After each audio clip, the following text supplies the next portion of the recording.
What is going on, everyone? Welcome to our final This Week in Crypto of a tumultuous February with more good than bad this month. I'm joined here with Maxim and of Hello, course, everyone. hi, Max. And we've got a ton to go over here as far as the latest topics. Obviously, this past week has been up and down, and it's interesting looking at these past 7 days. We see that Bitcoin and Ethereum have barely moved. Altcoins are kind of split between up versus down. We have one big outlier here, which is Blockstack. And of course, we had Optimism and a few other assets that are just outside of this top 100 screener that ended up performing quite well. But for starters, Maxim, I think that, it's safe to say that this 25K resistance level is something that a lot of people are concerned about and eyeing, and here we are right now at just under 24K after bouncing off of 25K last week. What do you think about the current state of the markets and sort of the crowd sentiment?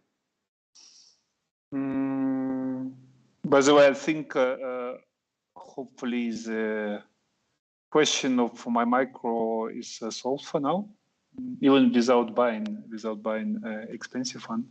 Looks like you sound fine. Yeah, Macbook Pro built-in micro sounds just fine. Market is chilling out. I think, I don't remember where we mentioned it, one of the calls or in our Sunbase Pro channel.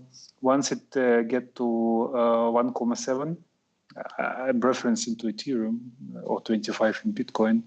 It was a time to chill out a bit. We've seen a lot of divergences, or we saw at the time, and we were sharing them. And this is what it's doing now. It's like just chilling out because you cannot move in a straight line. Doesn't matter on the way up or down constantly. There will always be time where you chill out. And this is where we are now. And I wouldn't be scared actually or concerned about 25K in Bitcoin. I'm more concerned about 1.8 or 2,000 Ethereum. This is a much more severe resistance. It took us quite some time to go below it, and it will not be easy to go above it. Yeah. So just as we are now on this topic, if you are holding long positions like us, we have still quite some long positions, and you see the market does push to 2,000, 2,050, or if around this area, it might be smart decisions to take off part of it. Because I highly doubt it will just break it in one turn. And we see now it's quite heavy resistance here. 1.7 already. It's not yet 1.8. But for how it looks like, and we will share later on some data.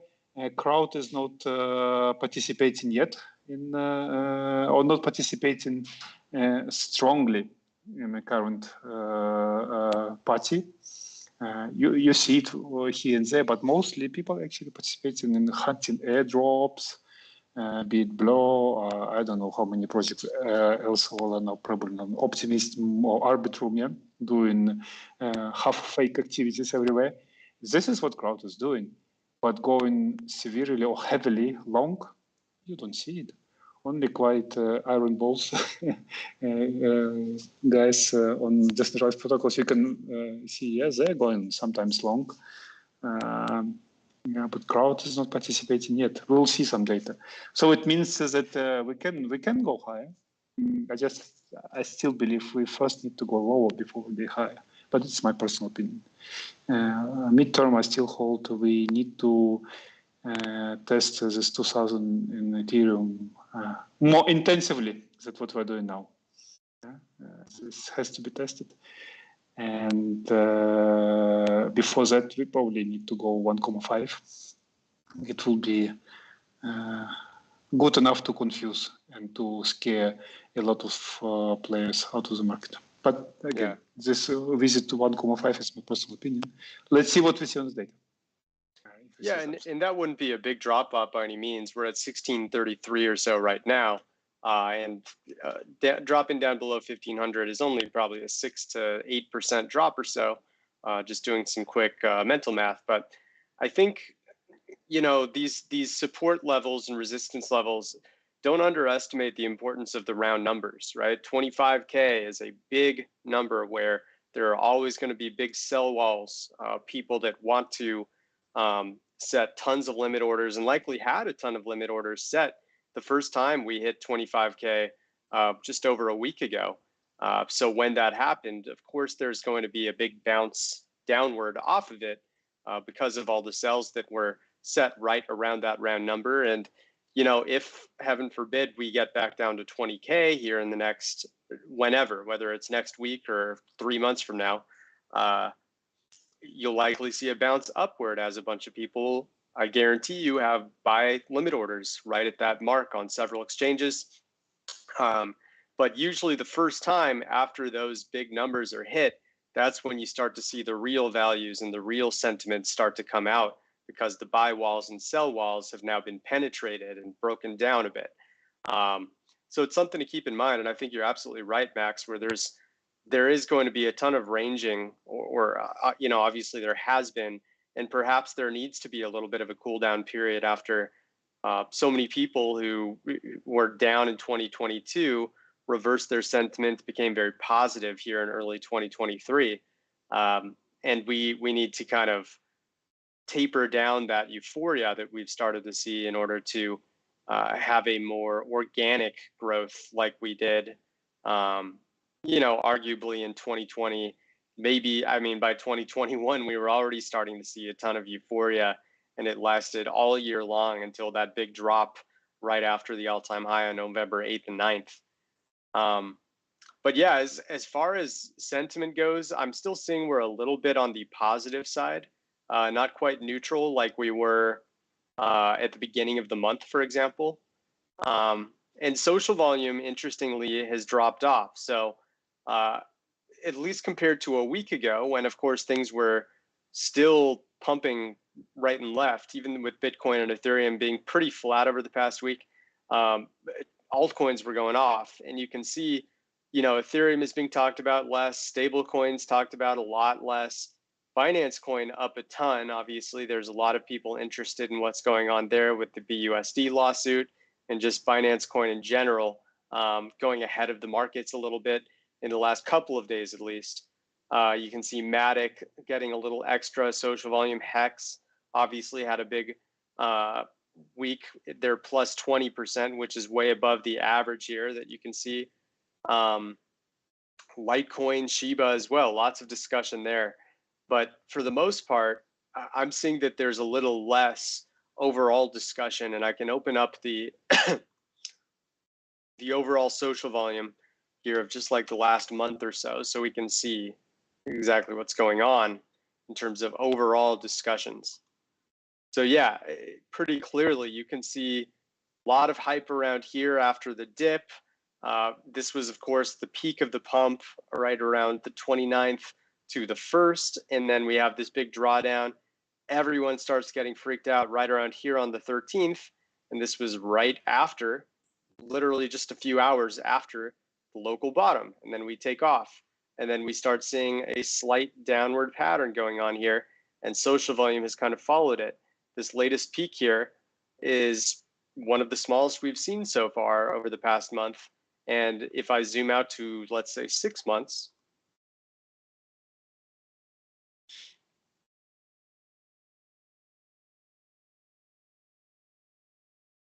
we'll give it a quick refresh.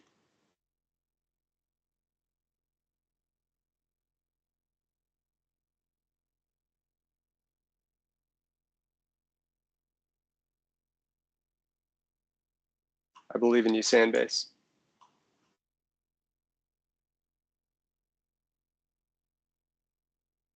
Yeah. I want to All believe right. too. Yeah.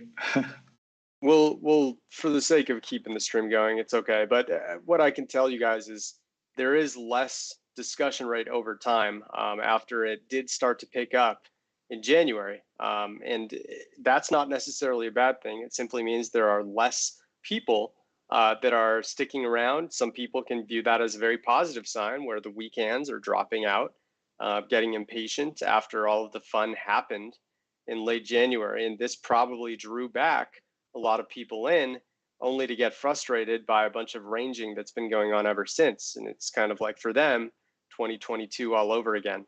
So I think it's an interesting phenomenon. We're still in the, slightly positive range, and we can see through the funding rates here that that's backed up. You can see it's mostly in the red right now, meaning there's a slight bias toward longing rather than shorting. If we looked at this a month ago, actually more like 6 weeks ago, by a month ago, people were already starting to get neutral. But around the beginning of the year, that's when you were seeing tons and tons of shorts, and that is exactly what you want to see when you're investing in crypto. You want to see everyone else betting against the markets, assuming it's going to go down, so that you can buy into their fear and their bets against the markets. Those are, of course, primed to be liquidated, which acts as rocket fuel for prices to move up faster. All right. So let's move on to one of the key charts that Maxim and I have been talking about quite a bit, and that is the sharks and whales for Bitcoin, Tether, USD Coin, Binance USD, and DAI here. You can see Bitcoin's sharks and whales represented by the 10 to 10,000 Bitcoin addresses. They were, of course, dropping. We've talked about this plenty of times in recent streams.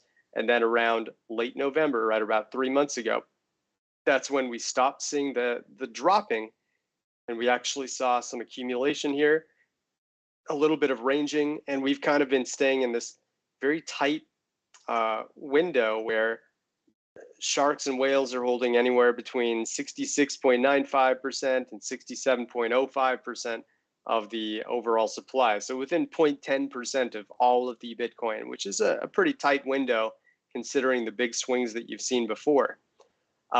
So with Bitcoin's sharks and whales kind of cooling off and not dumping, which is a good sign, we can at least look at what stablecoins are doing, and it's a much different picture.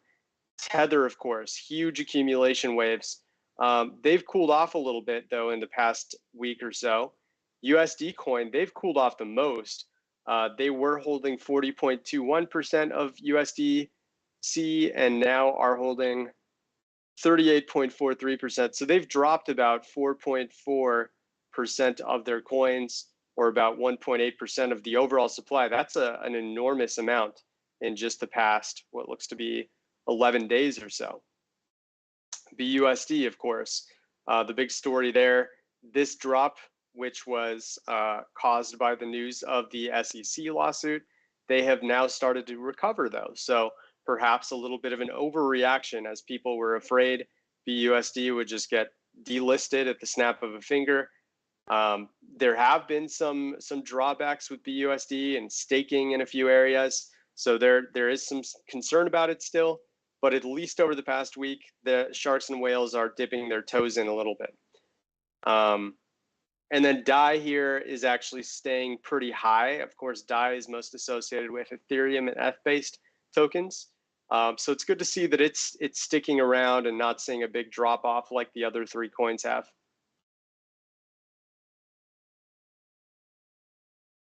We can see Ethereum here. We're looking at a very wide range of any addresses holding between 100 to 1 million coins. 1 million coins is obviously a ton. You're talking about billionaires at that point. But regardless, it's been moving down pretty steadily. And we've seen that when it moves up, represented by the green bars, that's when Ethereum actually starts moving ahead of Bitcoin. So it makes sense that Ethereum is slowly losing its price dominance over Bitcoin over time, as the sharks and whales have been dropping. Another important chart here, the Bitcoin social dominance health line. So this shows when the percentage of discussions related to Bitcoin are staying above 20%, represented by this zero axis line, and when they're staying below. Obviously, they've stayed below here for about almost 5 months now, with a few exceptions here. And generally, we want to see a long-term spike or series of spikes above the 20% line, which indicates an organic and healthy outlook by traders that usually allows crypto markets to blossom, just like they did on a kind of a mini range here in June and July of 2022. We touched on funding rates, a little bit of greed showing. So beware of that. That could absolutely reflect on Maxim's prediction of a necessary drawdown to sort of funnel out those who are a bit too eager to see prices go north right now and Bitcoin to cross above 25K again. And those are some of our key metrics here. Before we go, yeah, go ahead, Matt. Yeah, this is what I want to suggest. Before we go, Brian, let's hang around for a moment in this stable coins redistribution. Yeah, Sure. What were you thinking about looking at? Just trying to understand behavior of this stablecoin holders. We could see through the big part or like biggest part of the bear market, they've been decreasing the holdings sometimes intensively during the dips. So they were buying the dips quite often. Right.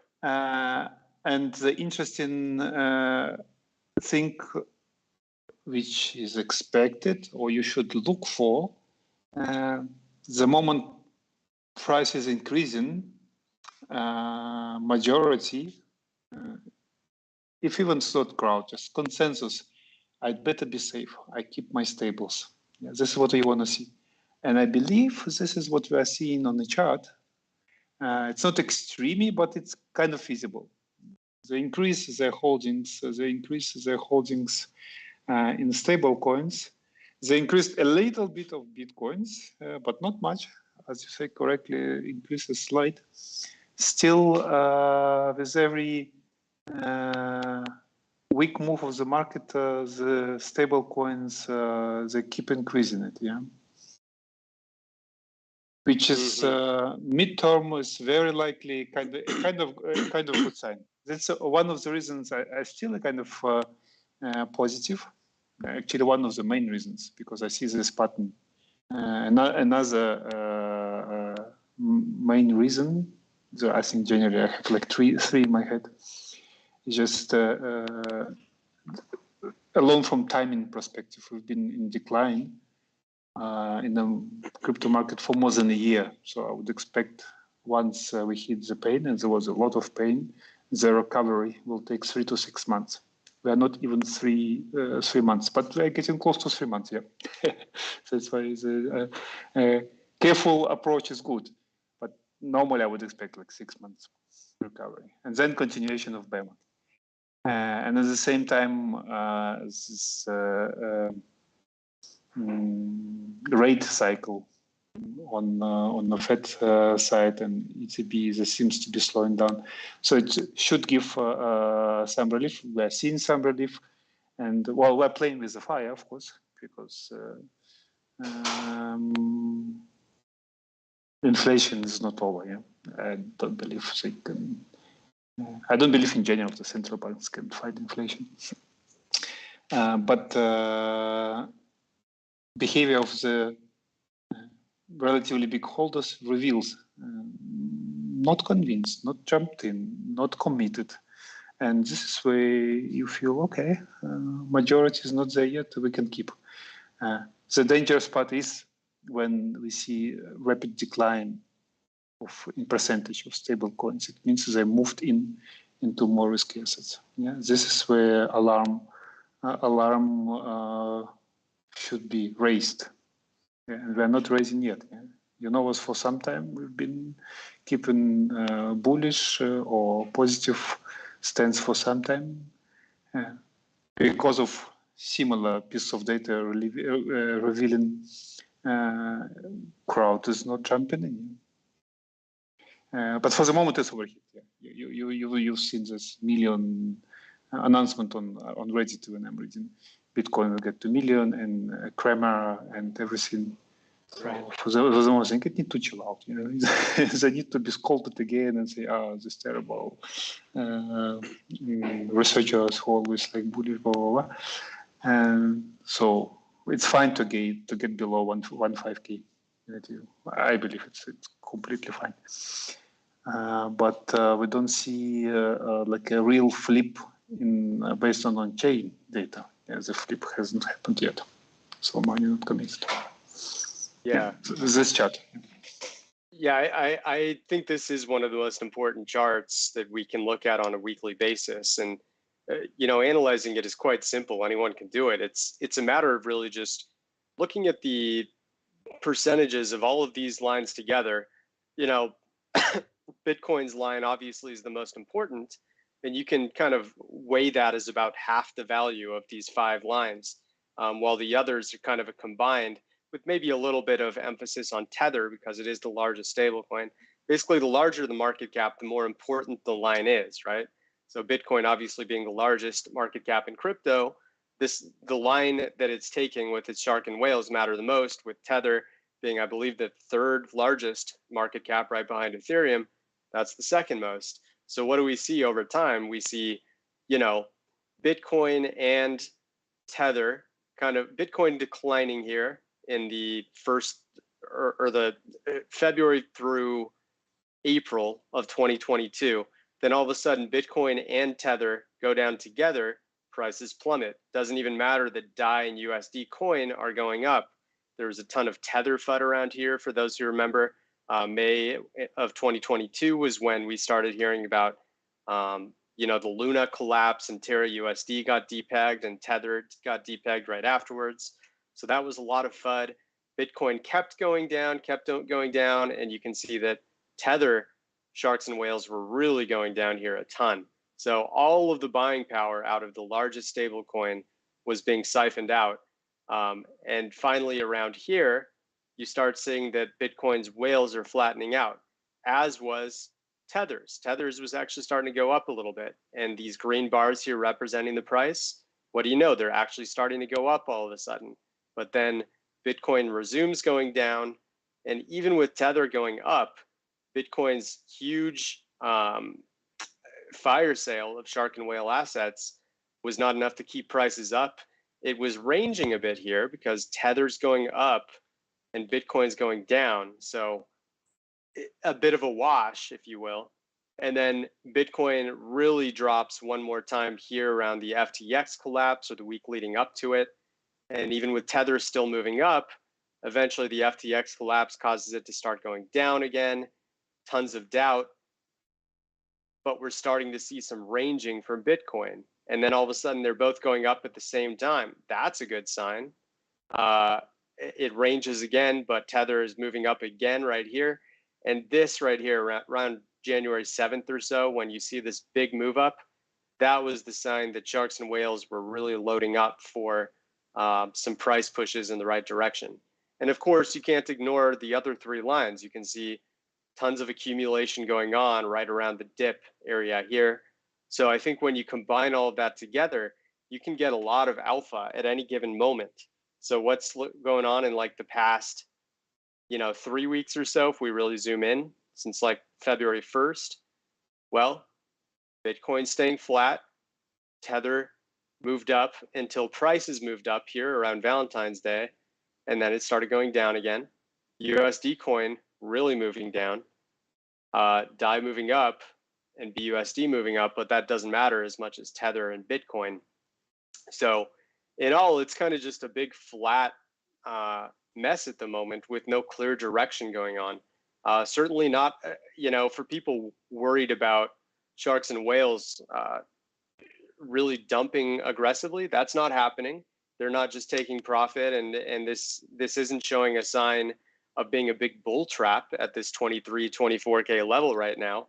It's just showing that they're staying put and kind of waiting for the next opportunity to strike.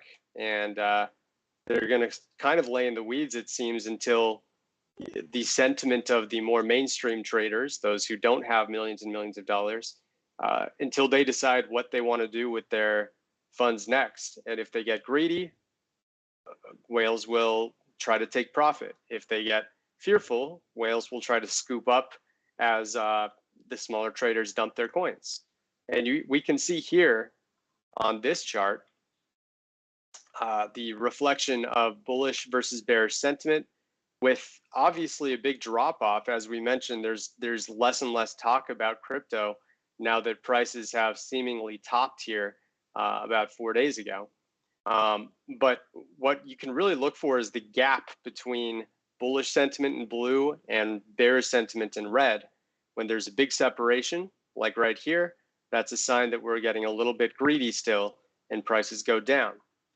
When there's a big red spike like this and a lot of fear and it's very close or even exceeding the blue bar, that's a sign that people are overly fearful, prices go up.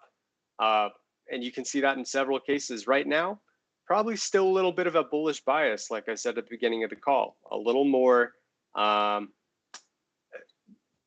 calls of buy, buying, bottom, bullish versus sell, selling, sold, top, or bearish. With that said, we just need to see a little more fear in the markets, and that would be a very promising sign to go along with, Tether starting to move up in the right direction, Bitcoin starting to move up in the right direction. That would be key. Let's move on now. We talked about this right before the call, Maxim. Yep. We have this template here that shows various small coin holders and what they're doing right now with their assets. Shrimps. The shrimps, exactly. So we like you and me. Just well, like us. Well, depends on which asset class, but yeah. But we're kind of going right down the market cap ladder here, starting with Bitcoin. They're staying flat at the moment. Yeah. Ethereum is staying flat at the moment. Yeah. And then we start looking at a few small assets like ENS. They've really been hemorrhaging a lot, getting rid of. Well, that's still but ENS is a specific case. It's those who got, I guess, airdropped. They're still offloading. I'm surprised it took so long time. Also, use opportunity now, a bit growing prices here. But generally, yes. Mm-hmm. And we can see Wi-Fi, which recently jumped back above 10K, I remember. They have actually been accumulating mostly over the past 3 months, so that's a good sign. They've tapered off a little bit. I mean, they did make a final climb here, and it appears they might have topped out for now. Yes, and this is a pattern you will see in many assets, like you see now in Maker. Same. Like I was surprised to see it. I don't know how it's possible. Small holders are quite smart. But still, they've been increasing it in the right time, early enough. But at the moment, it's stabilized. Neither selling, means they expect higher prices, but not increasing it means they don't feel FOMO either. So it's a very interesting kind of pattern, not so frequent. And you scroll down, you will see, I think it's more or less the same picture everywhere. Keeper here. Keeper is just our personal interest because we had some part of our portfolio in Keeper. Just we try to analyze it. It's more volatile. Yeah, it decreased quite a lot.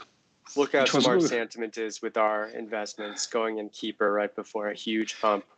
Oh, not so smart. We went before, so we're kind of just break even.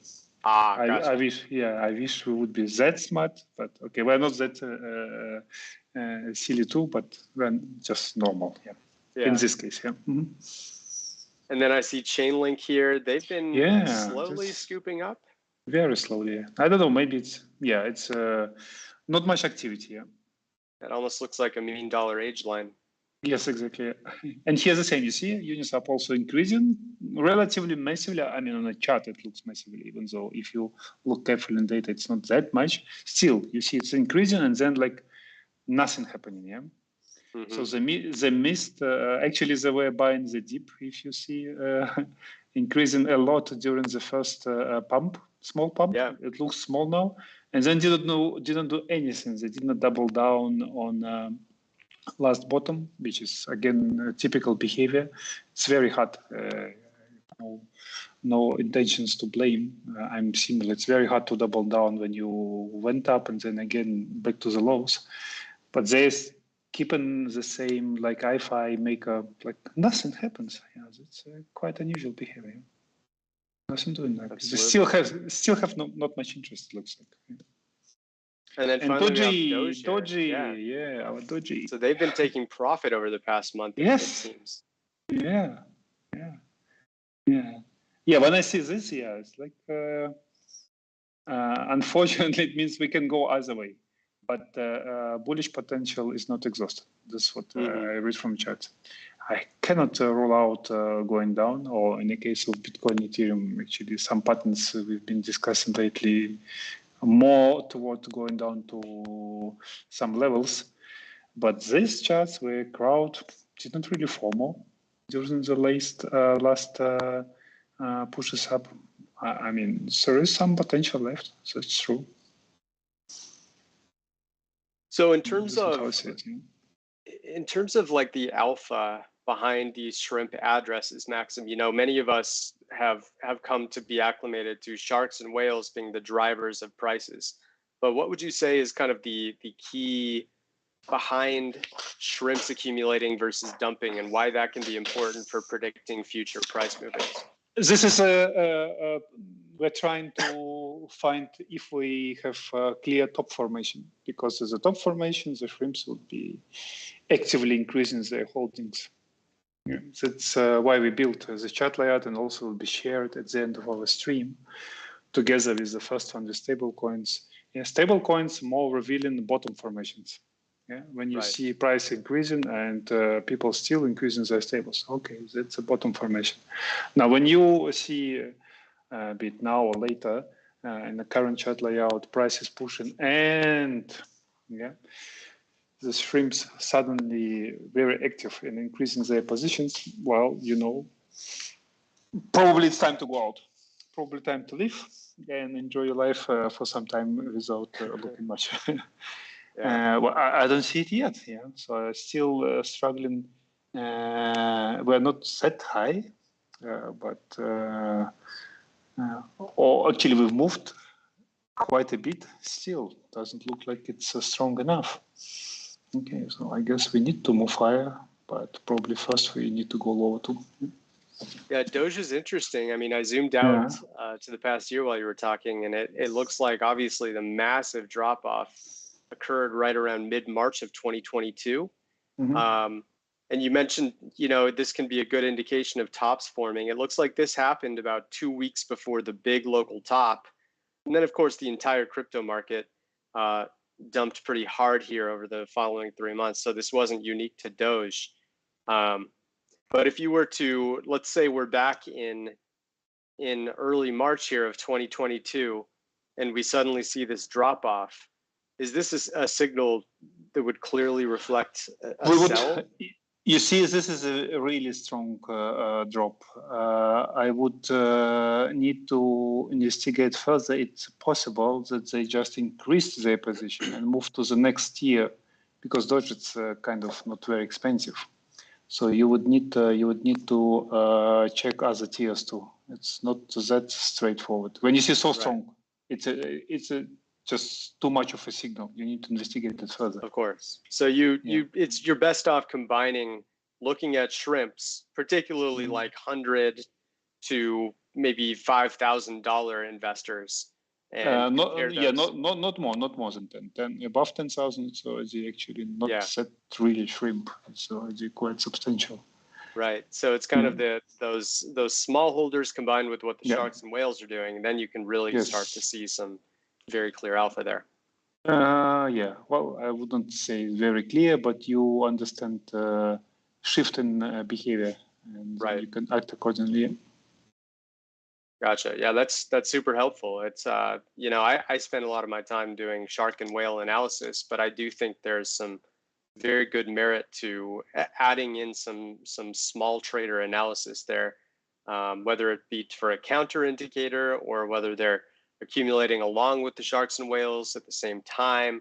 There can be some very good outlier information you can get by exploring some of your favorite assets here. Okay, let's look at a few news stories. Actually, I want to point out a few of the things we posted about recently.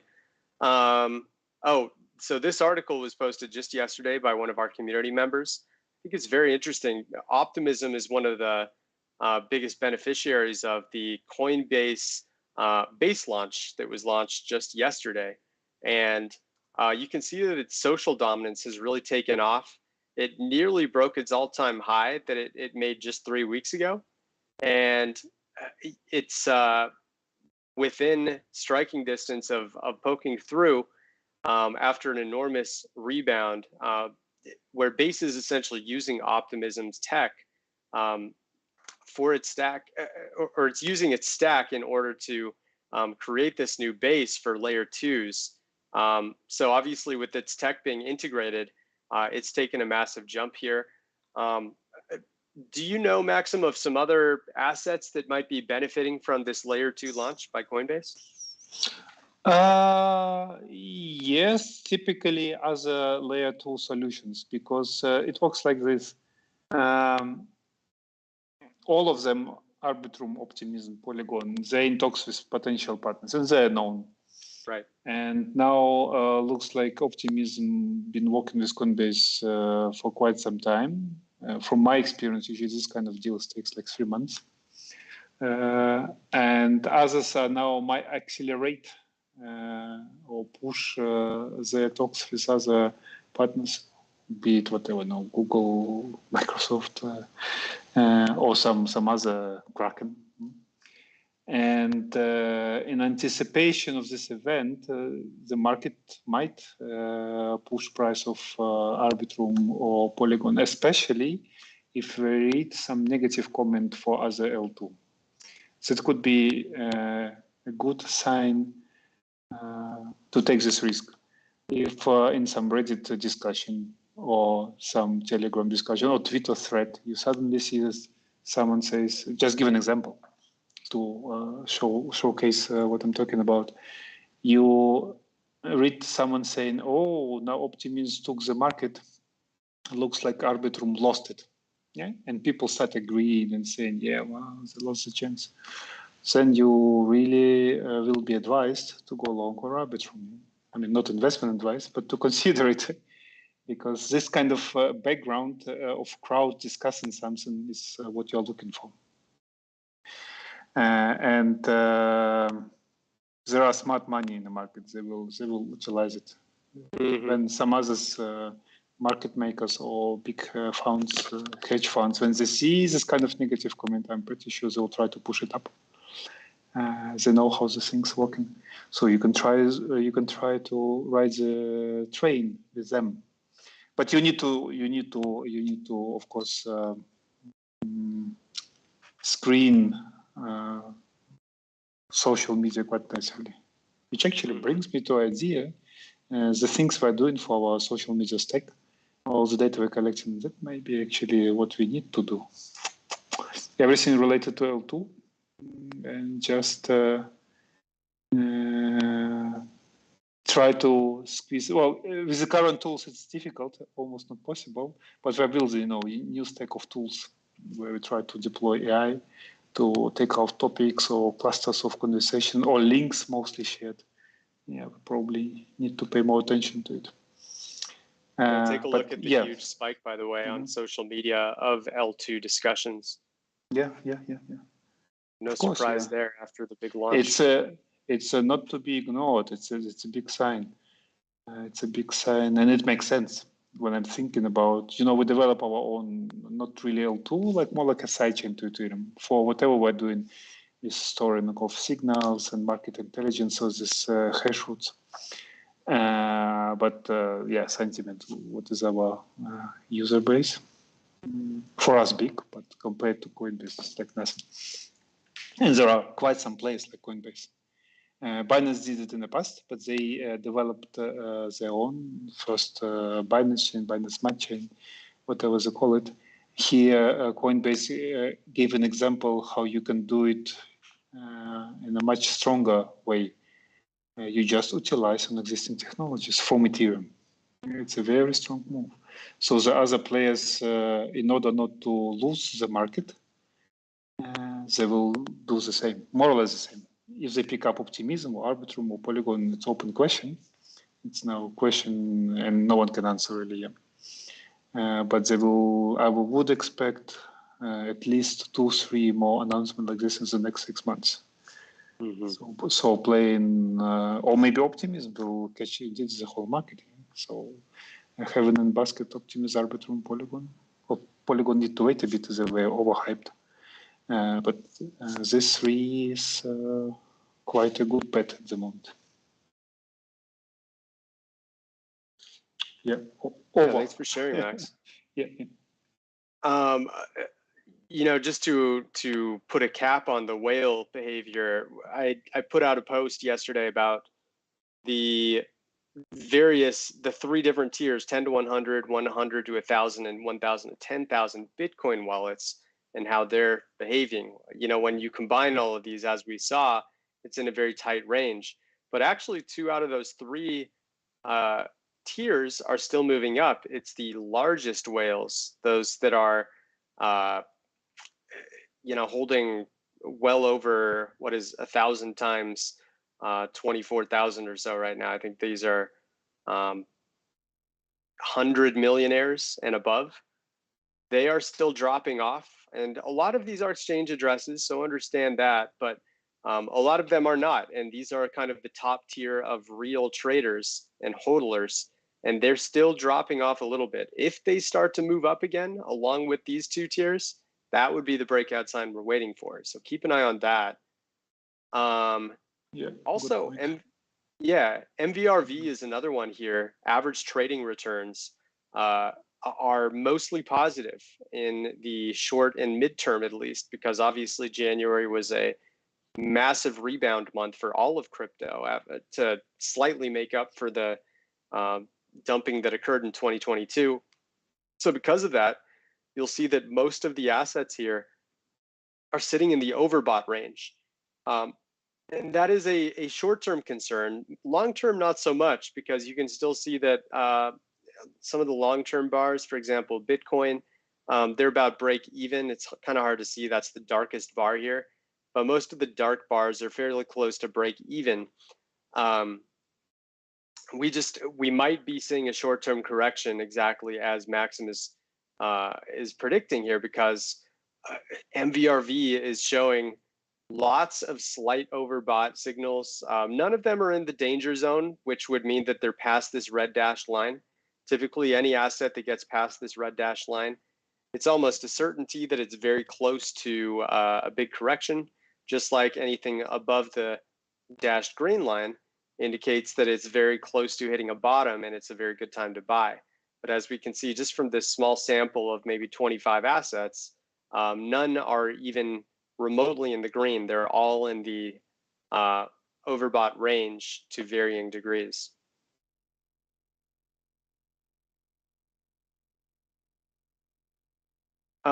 Oh yeah, we had ANKR, of course, a big story. They partnered with Microsoft earlier this week, and as a result, we saw a massive network growth spike. This was the biggest, second biggest, I should say, day since 2021, which is a very big deal. And we could also see these little skinny orange spikes. These are massive whale transactions that went on.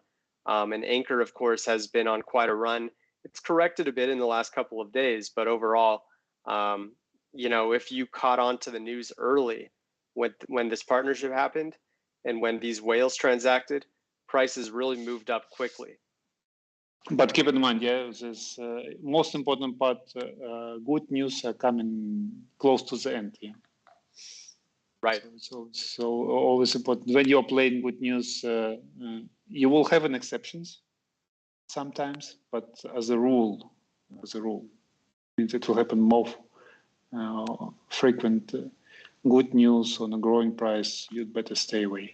It's very risky, very heavy game. It's true. You might get sometimes 10%, but it's more likely you will lose 20 to 50%. Prices tend to correct, especially in crypto, very fast down. Those who it's an easy explanation. Those who are close enough to team, to business development, they know what's coming, so they're accumulating before, and they use this news and pump just to offload their bags. So don't be liquidity for those who are unknown. You are notified on the news, and others are utilizing on it. And don't be liquidity for others. It's a kind of painful. If even sometimes you will win, on average over long term, like over 1 year, you will lose if you try to play good news. Yeah, there is a tendency for people to overblow a good news story. You know, I think a partnership with Microsoft is certainly a nice story, but does it mean that a market cap should double for that asset? That's the big question mark. It doubled before, yeah. If you look into, and I'm pretty sure if we do in-depth analysis, you would find quite some wallets who've been accumulating before the announcement, quite some wallets. The thing is also, but this said some things in moment. Actually, now you reminded me, we've been contacted. I even did not tell our team yet because I'm just researching what exactly is going on by Google. They just wrote me from here, you know, in Zurich, they have, well, I'm living in Zug, they have in Zurich, there is Google headquarter. I see it quite often. Whenever I pass by and walk there, I saw Google headquarter, and they wrote and say, "Hey, we are like in crypto. We want to build some task force. We see that you are using a lot of data processing. Yes, we do. Why don't we talk?" I'm saying, okay. So probably I will visit them. Say what they want to exactly talk. So this move from Microsoft, yeah, of course, it's the same story. I say Coinbase with coming out with optimistic. It's competition. It's you know, like me as a founder here, I know what it is, how it feels. You enforced to push something. So Coinbase with optimistic, they moved quite a lot. You might not see results immediately, but eventually there will be more coming. The same now ANKR with Microsoft for sure. I see that just Google contact us. I'm pretty sure they contact not only us and not only Google. They realize, okay, they need to gear up and they need to move forward. And they're given directions and orders from their management. You know, go. We're not allowed to lose this market, which is a good sign. So they treat this market now seriously. Yeah. Was it the real Google, by the way? Are we certain? No. It was because we will meet like in person. Yeah, that's great. Hopefully, Santiment can announce some positive cooperation with Google sometime in the future. Yeah, need to learn because well, they don't know yet that we are already with the whole infrastructure is built on Amazon. But it doesn't mean that if they have some good proposal, we can consider something. Of course, so I want to listen what exactly they want to suggest. I wanted to mention the development activity countdown as well. We put out a post as we do about once a month to mention that, you know, the top 10 GitHub submitters on a daily basis. It continues to be Polkadot, Kusama, and Cardano here. Internet Computer has really rocketed up the chain, and it's no coincidence. You look at the ranking column here. Most of these have some pretty high or low market cap ranks, depending on how you want to look at it. They're some of the largest projects, and that's not a surprise because projects that are constantly innovating and committing new features to their blockchains and their projects and platforms, that usually coincides well with price movements. And as time goes on, you'll see the cream kind of rise to the top. For example, you see Status and Vega still well outside the top 100 right now. Perhaps that's something you can look into and decide whether you want to be investing in a project where generally market cap ranks go up over time when they're constantly getting developed. So something to keep an eye on there. You know, Decentraland, Ethereum always seems to be in the top 6 to 8 or so. Cosmos, Status, Vega, Filecoin. And Filecoin, by the way, is a good example of one that's just constantly seen a ton of development activity lately. And they've gone from like the 80th market cap rank from a year ago to now 27th. Also notable, I mean, we talked about USD coin, how it's kind of dropped a little bit. It's seen an interesting pattern. I mean, all of the accumulation happened right after the FTX collapse here in early November. And then gradually different tiers started to drop off. And it's likely that all of this USD coin that was dropping off, not all of it, but a lot of it, went into Bitcoin and various crypto markets to help push up prices. And now, you know, you can see the yellow line here representing the $10 million to $100 million tier. It's kind of back where it was prior to the big accumulation. So it's something to keep in mind, and might imply that we're going to have a bit of a reset. Not drop all the way back down to the 16, 17K range, but potentially the buying power that was accumulated has finally been exhausted. A few big whale transaction spikes like Sandbox. I won't go into details there. Decentraland, huge top transaction spike. You can see here, this was the largest, I think second or third largest days for Decentraland. It could have foreshadowed a price top, which is typically what happens with these spikes. You see a big price direction change when the spikes happen. And this one did occur right as mana started going down. So likely some profit taking there. Always keep an eye on the top transactions, and remember that we have a model where you can actually look at, let me see if I can open it up really quick, because it's super easy to use, and it's something I've started to rediscover and look at. It shouldn't take long to load these at all. So yeah, if you go to the sorted chart here, you can go down. That looks like a big spreadsheet. My goodness. Okay. Yeah. Yeah, I mean, it's actually one of our smaller ones, considering how fast it loads compared to MBRV and stuff. But yeah, you can see like some of the largest transactions. I'm not even certain if this one's, I mean, that's one of the biggest I've seen, 860.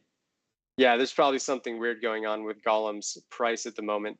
But you can look over time, like yesterday, for example, Engine, 5,660,000 dollar transaction. That was one of its largest over the past year or so. Decentraland, this is the one I was talking about, 170 million. Chainlink, $105 million. This was just a few days back.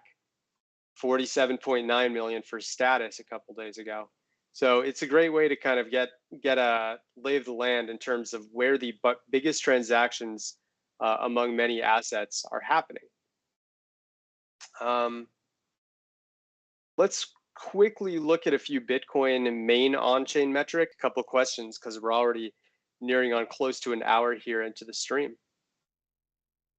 So volume is looking pretty neutral right now, nothing too special. On-chain, it did have a bit of an uptick over the past couple of weeks, but it's kind of coming back down to earth now. Nothing more to say about that. Daily active addresses, it's looking to be going in the right direction. You can see from this 30-day trend line, you know, right here, just yesterday, the latest full day, this was the highest that 30-day trend line has been since early December. So we're looking at about a 2.5-month high in terms of unique addresses interacting on the Bitcoin network right now. That said, circulation not looking as bright. The amount of unique tokens moving on the BTC network is continuing to just stay very low. And that's why in this model, you'll continue to see a big red divergence bar right here.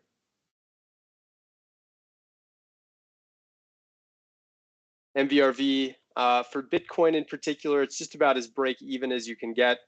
30-day 1.2% above, and 365-day 1.3% above. So it's really, we're in that reset range right now where prices can go either way.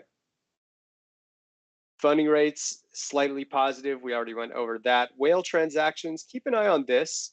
The $1 million plus whales, you'd be very interested in this, Maxim. Look at what's going on over the past 3 months. An increasing amount of these $1 million transactions going on a daily basis. The most recent day, 2,093 transactions. The most was on February 10th, which was right at that local bottom a couple of weeks ago, where there was 2,518 $1 million plus whale transactions. So I definitely keep an eye on this. I do think, even though the sharks and whales are kind of ranging right now, the fact that over the past year, you know, we saw this big downtrend, and then right around here, this was where prices took off. That's where whale transactions have started to recover and move in the right direction.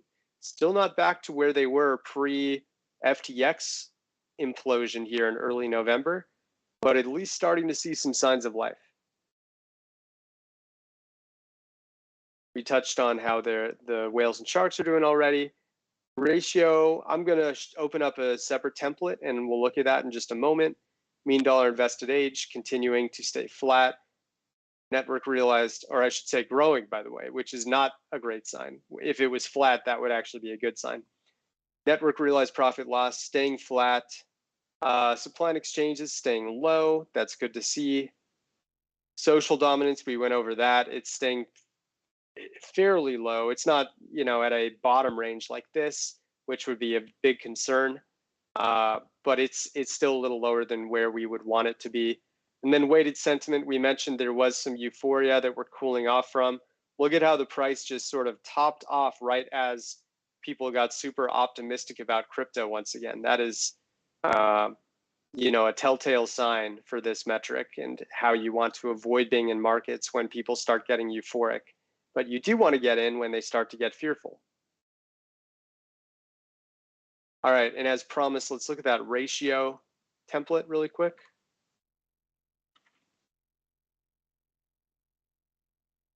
Right here. So this is the last year on a weekly scale for the ratio of profit to loss in Bitcoin and Ethereum. We can see tons and tons of profit taking. The price eventually corrected once the profit taking got back to neutral. It kind of indicated we were close to a bottom here.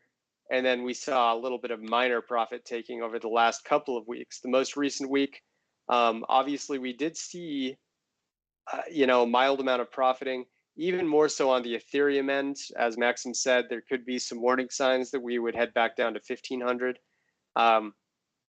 But overall, at least to start this week, just the first day or so of the week, Bitcoin is actually showing a slight degree in loss transactions for the first time that we would be below since the end of 2022. So maybe some positive signs that we're nearing a bottom once again, or at least the pain, the very mild pain that we've seen the last few days, that's starting to come to an end.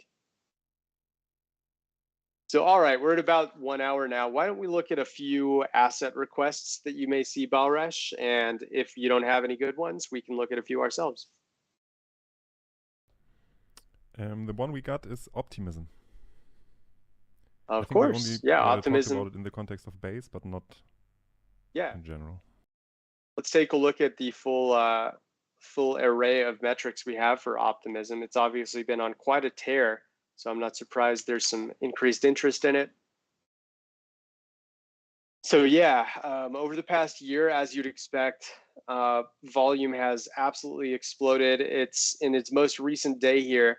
This was the most trading volume that optimism had since the end of July. So we're looking at about a 7-month high in trading volume right now. On-chain volume, on the other hand, it's picked up a little bit over the past month, but certainly nothing extreme that, I guess the argument is these big spikes have sort of dwarfed it.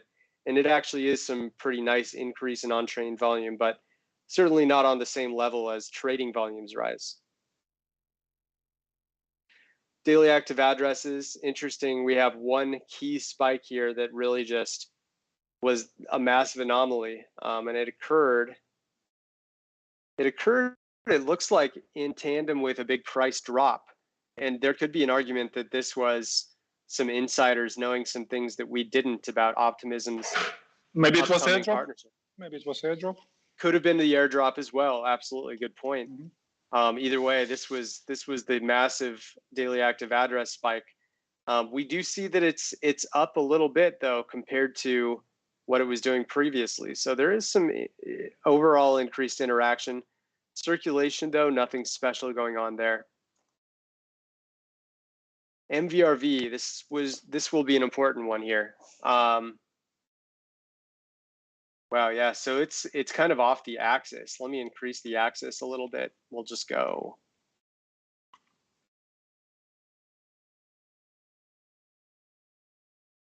Still off the axis. Holy cow. Let's try 6. There we go.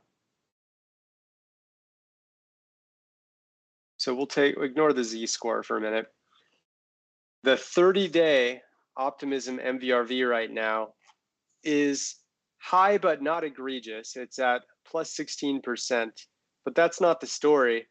The 365-day MVRV is absolutely through the roof, and maybe that's due to the, it's only existed for about a year and a half or so, and it really had a massive run here to start. Let's zoom out.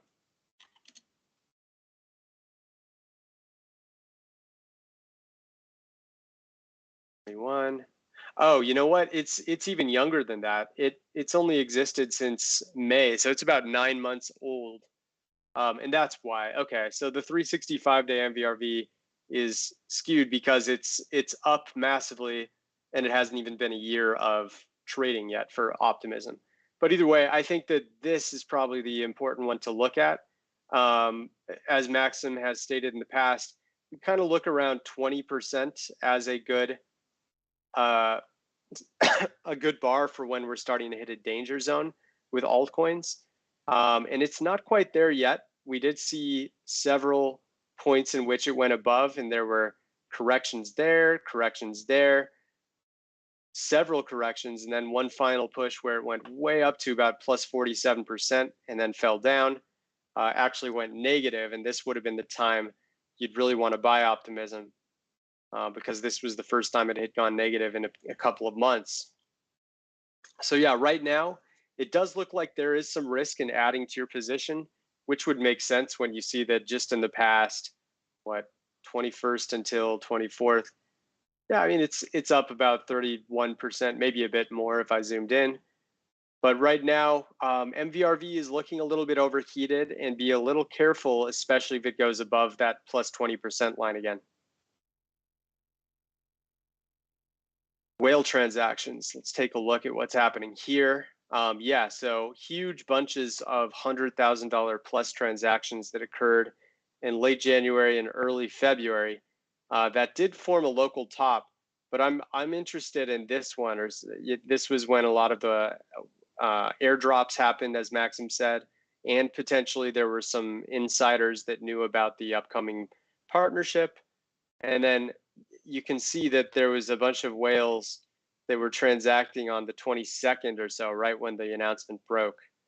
Not that many $1 million plus transactions though, so it's interesting. It looks like a lot of sharks that were acting interested right around the partnership announcement.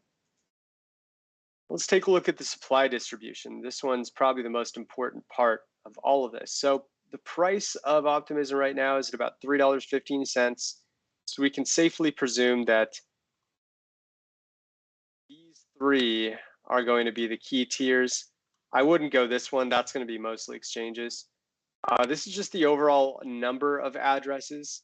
We can see that 10,000 to 100,000 optimism addresses really started to, well, I mean, they've really been increasing since July 28th of last year, 27th or so.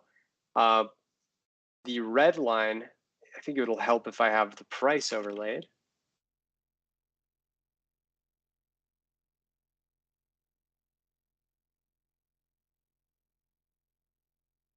So yeah, the red line is the main meat. This is kind of the sharks and small whales of optimism. They've actually been going down, down, down, and then all of a sudden, it looks like about 2.5 weeks ago, starting on the 7th, we started to see a major accumulation in the amount of addresses, and they did start to drop down a little bit. So that's a bit of a concern just in the last couple of days. It might mean that the optimism hype won't have too long lasting of a run here, and maybe we've topped out. It doesn't mean we'll drop back down, but I wouldn't be surprised if there was some tapering off based on the fact that the red line is starting to go down again, and even the blue line, this is the 1 million to 10 million optimism addresses, generally the largest whales of this asset. They've been moving down a little bit. Now let's compare that also to the percentage held, because optimism is still a relatively small coin So a few people dropping off could have a dramatic difference here. So 10 to 100K, 100K to a million. Add price one more time.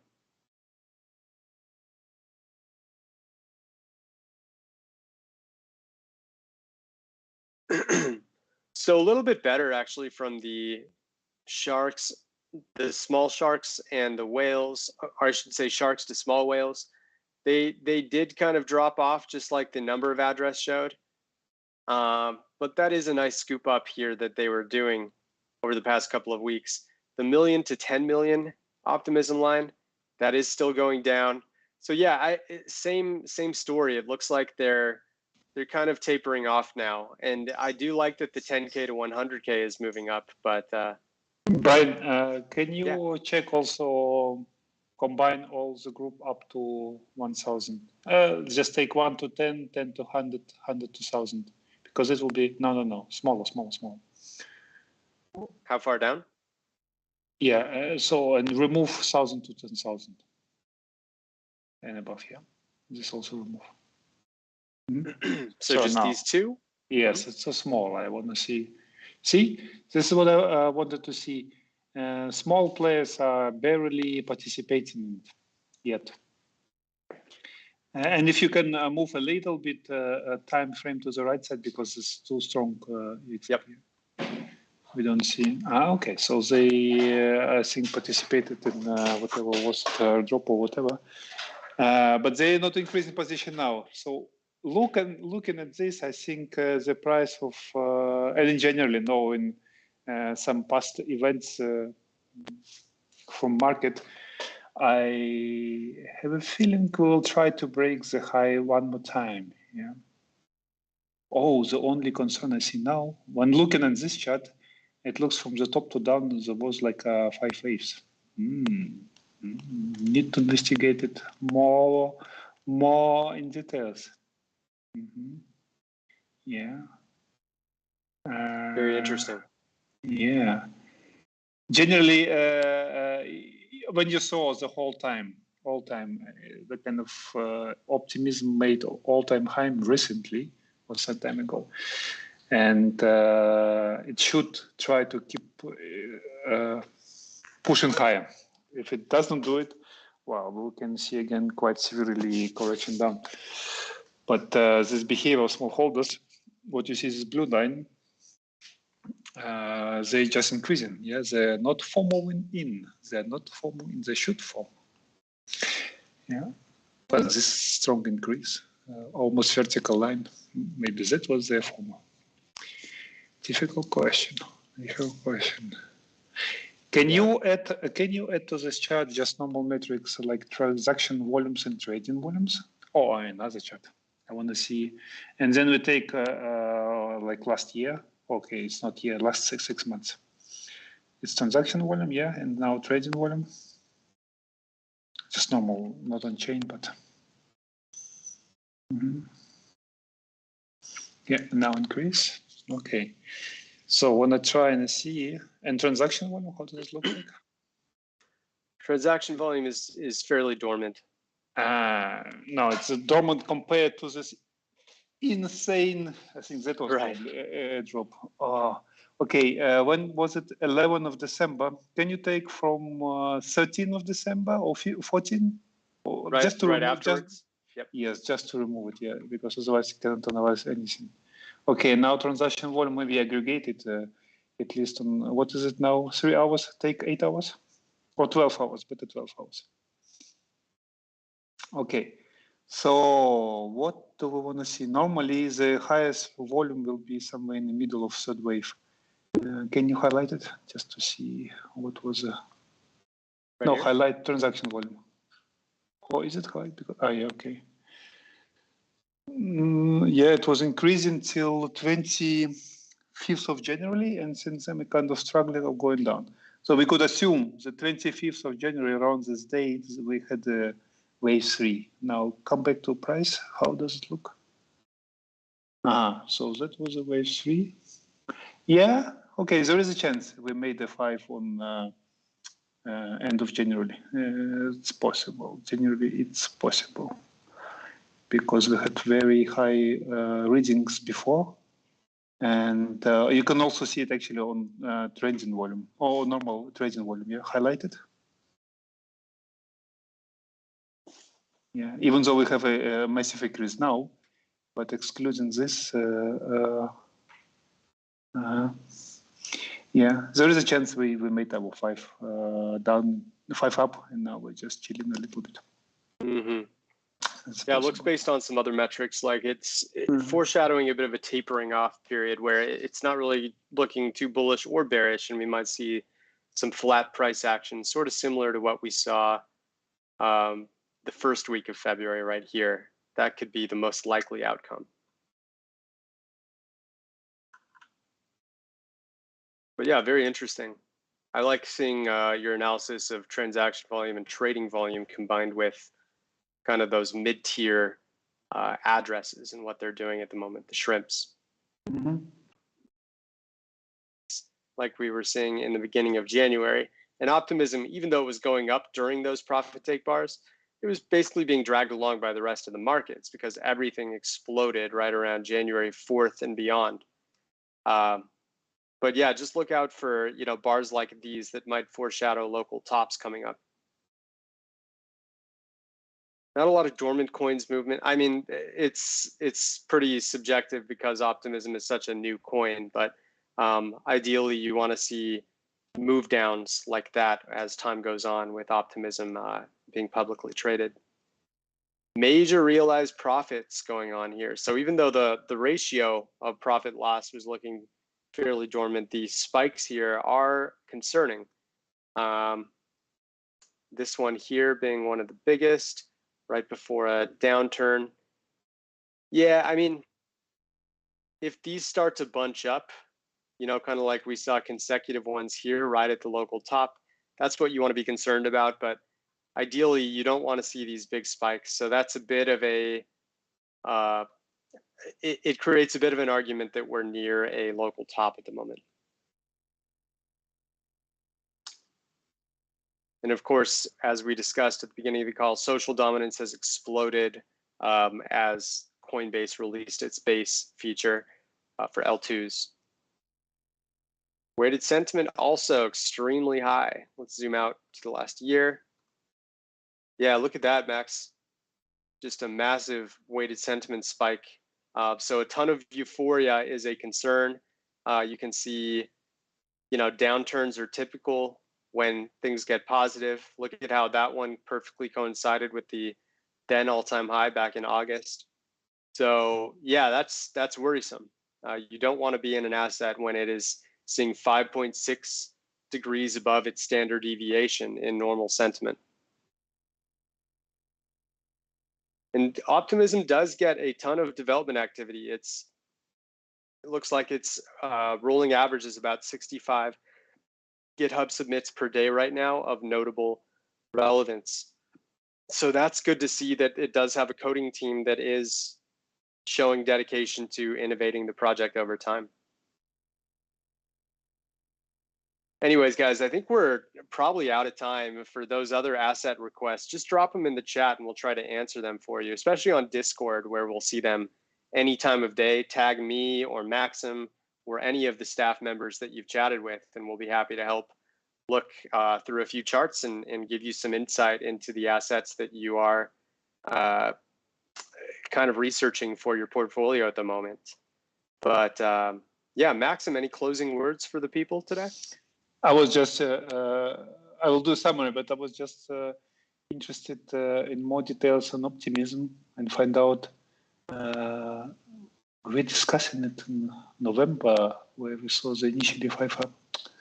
And now I'm recalling why we don't have it unfortunately in our portfolio. Just because we try to keep decentralized and I did not want to bother with all these bridges and everything, just everything on ERC20. But regardless of being part or not part of our portfolio, I'm seeing that when I did some wave building, It's still possible, Brian. We can make one down and one up just to close the move. I wouldn't exclude it. Yeah. I wouldn't exclude it somewhere around 3.6, maybe 3.7. But then there will be very long correction. Yeah, and for the summary, yeah. So as we saw on many metrics in the beginning and discuss them, crowd is not formal in on general, like on average. And some projects maybe it's doing it, especially hunting some airdrops that we can see. But for holding assets, not yet. So it leaves us some room and some level of confidence we can eventually go higher. But as we said in the beginning, it's more likely that we go down and up. And actually, did you notice or not, Brian, while we were talking here for an hour, this is exactly what market did. It just kept going down. Did it? Did we see a big plummet? Yes. I just now checked. Yeah. Anyway, so 1.5, 1,460 in Ethereum. Yes, this is the levels I would be looking for potential reversal and an attempt to go high. So for the time being, leave it for 2-3 days. Let it scare those who easy to scare. But if we see even after going to 1.5 or 1,460 and still not scared, still the same Reddit articles as I mentioned beginning Bitcoin to 1 billion or 100,000 or whatever, well, then I would start being concerned. Because the purpose of this chilling out is just to scare people and turn them back to where we've been 2 months ago, like to stay okay. Things are not easy. We might go down. This kind of things. It doesn't need to turn to FUD, but it has to be concerned again. And then we can continue. Of course, I wish us to continue, but we're not the ones who decide where the market goes. We can only observe. And I actually honestly also don't believe. And I don't suggest anyone to believe that there's anyone controlling market or saying it will go up and down. There is no such power. All these big players are also reacting to events and doing quite a lot of stupid decisions.